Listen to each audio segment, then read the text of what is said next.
سورۃ نساء آیت نمبر 131. وَلِلَّهِ مَا فِي السَّمَاوَاتِ وَمَا فِي الْأَرْضِ وَلَقَدْ وَصَّيْنَا الَّذِينَ أُوتُوا الْكِتَابَ مِنْ قَبْلِكُمْ وَإِيَّاكُمْ أَنِ اتَّقُوا اللَّهَ وَإِنْ تَكْفُرُوا فَإِنَّ لِلَّهِ مَا فِي السَّمَاوَاتِ وَمَا فِي الْأَرْضِ وَكَانَ اللَّهُ غَنِيًّا حَمِيدًا.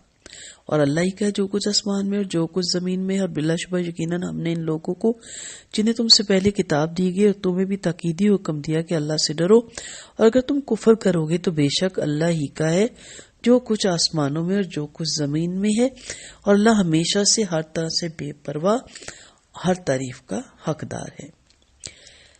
گزشتہ آیات میں عورتوں اور یتیم بچوں سے متعلق احکام بیان کیے گئے. اب جو یہ فرمایا کہ زمین اور آسمان کی ہر شے اللہ کی ہے، تو اس سے لوگوں کو یہ بتانا مقصود ہے کہ ان احکام پر عمل کرنے میں تمہارا ہی فائدہ ہے. اللہ تعالیٰ کسی کے فائدے اور نقصان سے بے نیاز ہے. وَلَقَدْ وَصَّيْنَا الَّذِينَ أُوتُوا الْكِتَابَ، یعنی تم سے پہلے لوگوں کو اور تم سب کو اس بات کا تاکیدی حکم دیا گیا کہ اللہ سے ڈرو، یعنی اس کے دیے گئے احکام پر عمل کرو. یہ جملہ اتقوا اللہ قرآن کی تمام آیات کے لیے حکم کا درجہ رکھتا ہے اور تمام چیزیں اس کے ارد گرد ہی گھومتی ہے.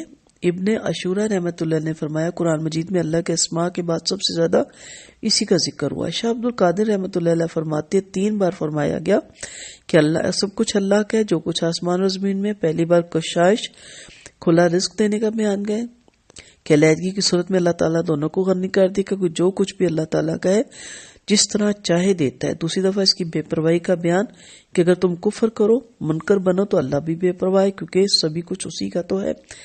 اور تیسری بار اللہ کے کارساز ہونے کا بیان جو اگلی آیت میں ہم پڑھیں گے، اگر تم تقوی اختیار کرو تو وہ کافی وکیل ہے.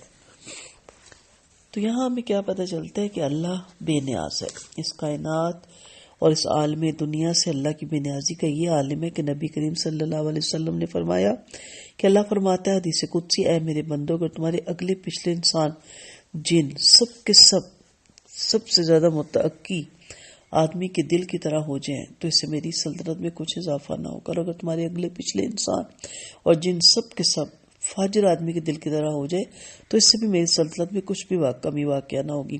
اور اے میرے بندو،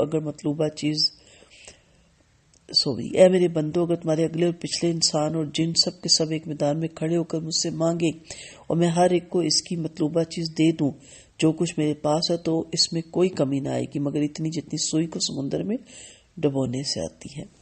تو اس لیے اللہ کو ہمارے احکامات پہ عمل کر کے چلنے کا کوئی فائدہ اور نہ چلنے کا کوئی نقصان نہیں. وہ بے نیاز ہے، وہ مالک کل ہے. اس پہ عمل کرنے کا بھی فائدہ ہمارا ہے اور اس پہ نہ چلنے کا نقصان بھی ہمارا ہے.